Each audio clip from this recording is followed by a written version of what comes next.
Hello guys, welcome back to my channel. இன்னைக்கான வீடியோவில் என்ன பார்க்க போகிறோம்னா ஒரு சேட் நியூஸு. அதாவது என்னன்னு பார்த்தீங்கன்னா நம்ம ஐடிக்கு மைக் பேன் ஆயிடுச்சு. ஸோ எதனாலன்னு கேட்டிங்கன்னா, நம்ம ரேங்க் புஷ் பண்ணிட்டு இருக்கும்போது நம்ம ஃப்ரெண்டு, அதாவது நான் வந்து அவர் ரேங்க் புஷ் பண்ணிருக்க தெரியாமல் இடையில கண்டென்ட் எடுக்கணும் உள்ளே போவேன்.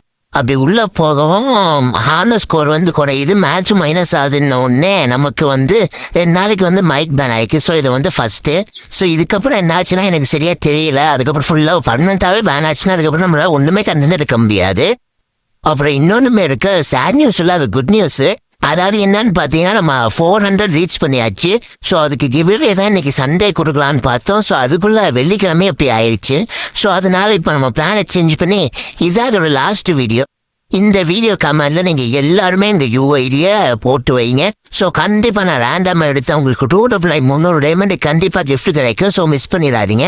அதுக்கப்புறம் இன்னொரு நியூஸுமே இருக்குது. அது என்னன்னு பார்த்தீங்கன்னா, நம்ம இனிமேல் ஒரு கொஞ்ச நாளைக்கு ஸ்பின்னிங் கண்டென்ட் போட போகிறது இல்லை. அது ஏன்னு கேட்குறீங்கன்னா, அது வீடியோவோட இடையில சொல்லியிருப்பேன், நீங்கள் நல்லா கேட்டுக்கோங்க. ஸோ இன்னும் கொஞ்ச நாளைக்கு ஸ்பின்னிங் கண்டென்ட் வராது. இப்போ போடுறது மட்டும்தான் ஸ்பின்னிங் கண்டென்ட் லாஸ்ட்டு. ஸோ கண்டிப்பாக இனி இடையிலலாம் ஸ்பின்னிங் கண்டென்ட் வராது. ஸோ ஒரு இடையில பெரிய கேப்பு. ஸோ இப்போ வாங்க வீடியோக்குள்ளே போவோம்.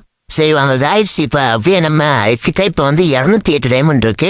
ஸோ இப்போ எதில் ஸ்பின் பண்ண போகிறோம்னா அப்படியே அந்த எமௌண்ட்டை போட்டு டேரெக்டாக அந்த லுப்ஷன் செக் பண்ணுறதுக்குள்ளே நம்ம போயிடலாம்.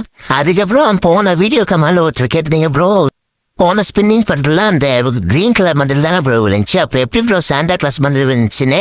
அது வந்து ரேங்க் புஷ் பண்ணுறப்ப ஃப்ரெண்டு எல்லாத்தையும் பண்ணியது தான் அப்போ கிடச்சிருக்கு. அதுக்கப்புறம் தான் உள்ள போய் நானே பார்த்தேன். ஸோ இப்போ வாங்க, நமக்கு டேரெக்டாக இன்னும் ஒரே ஒரு டோக்கன் தேவைப்படுது. சும்மா இருக்கப்போ ஸ்பின் பண்ணியே 299 கொண்டுட்டேன். ஸோ இப்போ வந்து பார்த்தீங்கன்னா லாஸ்ட் ஒன்று, அது ஒரே ஒரு 20 ஸ்பின் மட்டும் போடும். ஸோ இப்போ லாஸ்ட் 20 எத்தனை கொடுக்குறான்னு பார்ப்போம். கொடுத்துட்டான் பார்த்தீங்களா, கரெக்டாக அந்த ஒன்று தாங்க கொடுத்துருக்கான். ஓகே, இப்போ நம்ம டைரெக்டாக போய் நம்ம பண்டில் எக்ஸ்சேஞ்ச் பண்ணிக்கலாம். அதுக்கப்புறம் நான் வீடியோ எண்டில் சொல்லியிருப்பேன்றேன், இந்த எக்ஸ்சேஞ்ச் பண்ணி முடிச்சுட்டு லுப்சேஞ்சராக போட்டு பார்த்துட்டு சொல்கிறேன். ஸோ இப்போ கங்க்ராச்சுலேஷன், நல்லா கொடுத்தான் பார்த்தீங்களா. என் காசு தானே, உன் காசா? சரி ஓகே கைஸ், யாரும் தயவு செஞ்சு இந்த பண்டில் எடுத்து உங்கள் காசை வேஸ்ட்டு பண்ணாதீங்க. ஸோ நம்ம அந்த இடையில இந்த போய் நல்லா ஸ்பின்னிங் அந்த டேயாக வராதுன்னு கேட்டிங்கன்னா, அது ஒரு பெரிய கதை. நான் அப்படியே ஷார்ட் ஃபார்ம் தான் சொல்லி முடிச்சிடறேன். ஸோ இப்போ இந்த பண்டில் நம்ம அப்படியே எக்யூப் கொடுத்துக்குவோம். இங்கே ஓப்பன் கொடுத்தோமா நம்மளோட ஃபஸ்ட்டு லுக் சேஞ்சர். ஸோ லாபிக்கு வந்து எப்படி இருக்குன்னு போட்டு நம்ம பார்ப்போம். ஸோ இப்போ இதுக்கான 4 பண்டிலும் நம்மகிட்ட ஓன் லிஸ்ட்டில் இருக்குது. இந்த குரங்கு வேறு டைமில் குச்சிக்கிட்டு உயிராக நம்ம எக்யூப் பண்ணியோ. சரி இங்கே உள்ளே போய் எக்யூப் இது இங்கே இருக்குது. ஸோ ஆல்ரெடி எக்யூப்பில் தான் இருக்குது. ஸோ இப்போ வெளியே வந்து நம்ம போட்டு பார்ப்போம். ஸோ இப்போ பார்த்தீங்கன்னா இப்படி தான் இருந்துச்சு. ஸோ பயங்கரமாக இருக்குது. ஸோ பயங்கரம். ஸோ ஓரளவு நல்லா இருந்த மாதிரி தான் இருக்குது. ஏன்னா அவ்வளோ காசு கொடுத்து எடுத்துக்கோமே. ஸோ காய்ஸ், யாரும் தயவு செஞ்சு யாரும் நம்ம